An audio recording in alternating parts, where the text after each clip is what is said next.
The best of breed marketing stack era is ending, and most of us haven't noticed yet. That's what I want to talk about today. It's Amanda. Welcome back to Zero Click Marketing. This is one of those episodes where I've been chewing on an idea for a few weeks, and I think I finally have it in a shape worth sharing. So bear with me. We're going somewhere, but to explain where we're going, I do have to back up to where we came from. If you started your marketing career like I did in the era of Marketo and Eloqua and old school HubSpot, then you remember monolithic software. You bought one platform, it did email and landing pages, lead scoring, and reporting all in one place. It was expensive, it was clunky, it was kind of bad at most of those things, but it was one thing. Then, around 2015, maybe 2016, something shifted. SaaS got cheap, APIs got open, Zapier showed up and made it trivially easy to wire any tool to another tool. And the smart move, the correct move for the conditions of that era became don't buy one platform, pick the best one for each job, and then stitch them together. That's the unbundled stack. Klaviyo for email, PostScript for SMS, Clearbit for enrichment, HubSpot for CRM, and Calendly for scheduling. Each one of those tools was better at its one job than the equivalent module hiding inside an old monolithic platform. So you paid for 7 tools instead of 1. And you came out ahead for the most part.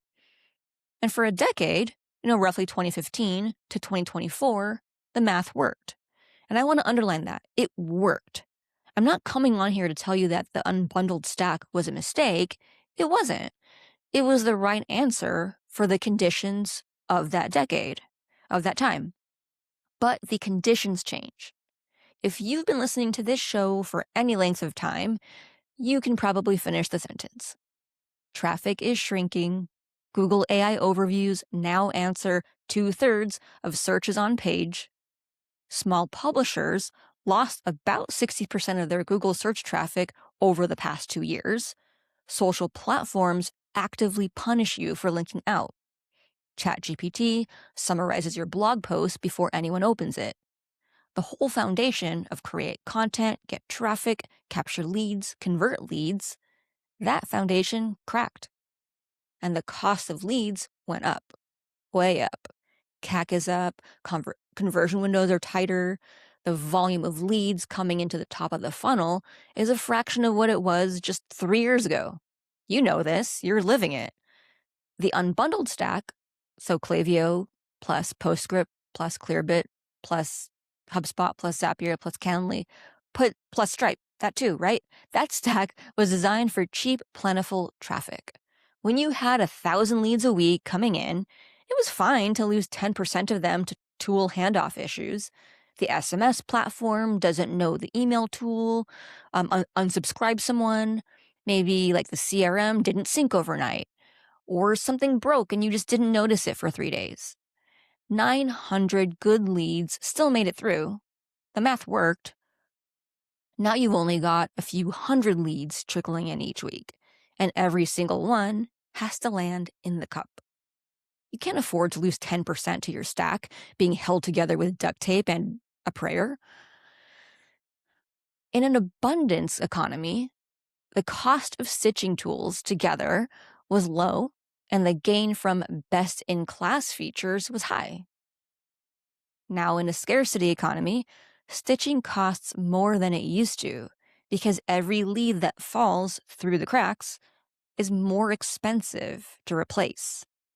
Now, I'll tell you, the early signs that this was going to start happening, we obviously didn't know this back then. I used to love Clearbit. If you weren't a B2B marketer in the 2010s, Clearbit was magic. You'd capture a lead's email address, just the email, and Clearbit would pull back their job title, their company, headcount, industry, sometimes even their LinkedIn. You'd ask one question on a form, and you'd get 15 answers back, automatically, without bothering the lead.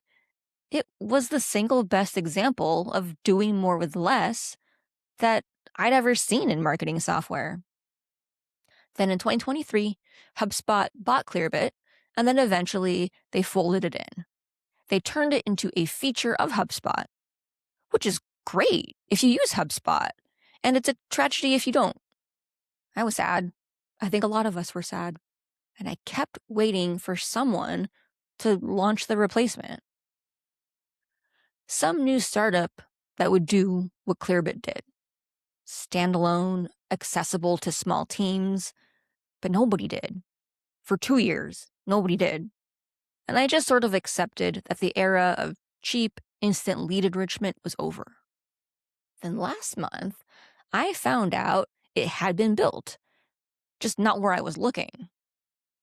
It had been built inside Typeform, the form tool. Now, full disclosure, this episode is sponsored by Typeform, which is what got me looking at this in the first place. But I was poking around their new thing called Growth Flow, and I discovered they had built a version of Clearbit into the form tool. When someone submits a Typeform with an email address, the form can enrich that response in the background using trusted third-party data providers. A richer profile can come back, location, demographic details for personal emails, and professional or company details for work emails. Typeform says match rates can reach 92% for B2B and 71% for B2C. That's based on real product usage.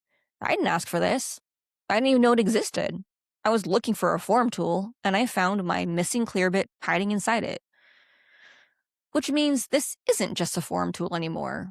It's an end-to-end workflow. And that's when something else clicked. Let me make this concrete, because I've been talking abstractly for 5 minutes now, and I want to ground it. And also, I want to talk about skincare products. Imagine you're running marketing for a small D2C skincare brand.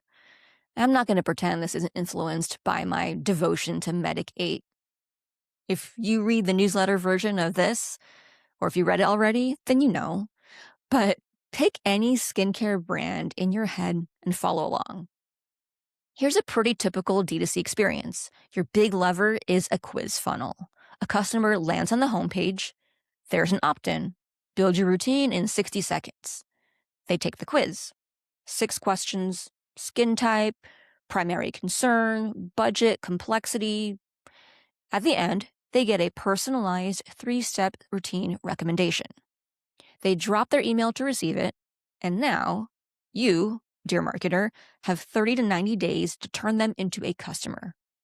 The old way to build the back end of this funnel, and this is what most small D2C brands are doing right now, looks like this. The quiz lives in your form tool.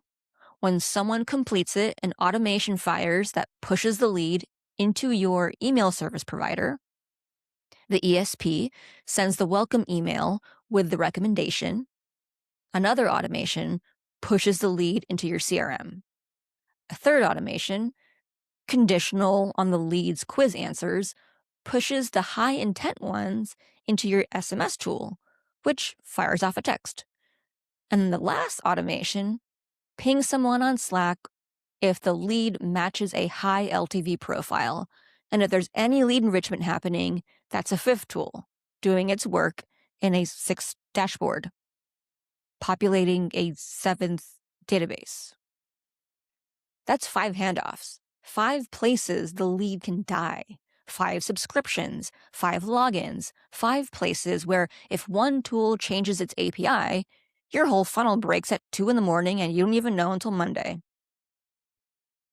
Years back, I actually worked at a company once where we really did build this in Typeform, but it was stapled together with various automation and email tools. But today, in Typeform's Growth Flow, all of that lives inside the form tool itself. The quiz fires, the contact record creates itself, the enrichment, the Clearbit thing, it runs in the background. The email sequence kicks off automatically. The SMS goes out to the segments that qualified for it. The Slack ping happens. The checkout happens inside the email via Stripe. The reporting happens in the same dashboard. One tool, one bill, one place where the data lives. Now, I want to be careful here. I'm not telling you Typeform is better than Klaviyo at email or better than PostScript at SMS. It's probably not. Klaviyo has 15 years of email infrastructure investment. PostScript is the deepest SMS tool out there. If you're a $100 million brand running predictive LTV models off your purchase data, you should probably keep Klaviyo. You keep your dedicated stack. But you're probably not that brand. Most of you listening aren't. If you're a small team running a small brand on small lead volume, the cost of running 7 tools, each at 60% utilization, is way higher than the cost of running one tool that does each job at 80%. That's the math that just flipped. So here's what I would actually do if I were you this week. Pull up your credit card statement, highlight every SaaS line item that's part of your marketing stack, add them up. Then ask, what's the fewest tools I could run my entire customer journey through? Not what's the best tool for X or for Y. That's the question from 2018. The question now is, what's the fewest? Some of those tools you'll keep because they're load-bearing. Klaviyo at scale, Shopify for e-commerce, your CRM if you're actually using it. But I genuinely bet that you have at least 2 or 3 tools on that list that exist because you needed them in 2021 and forgot to reevaluate. The answer is probably smaller than you think. That's the episode. If you want the full breakdown of that Medic 8 quiz funnel example, including the 7 tools stack laid out explicitly, and why I think every small D2C brand should be running this play, I wrote a longer version on the Substack this week. Link in the show notes below. It's also where you can find every other episode of this show and the newsletter and the very small amount of marketing wisdom I've accumulated over the years. If this hit, send it to a marketer or a founder who is drowning in a stack of tools. They will feel seen. I'm Amanda Natividad, and this has been Zero Click Marketing. Thanks for listening.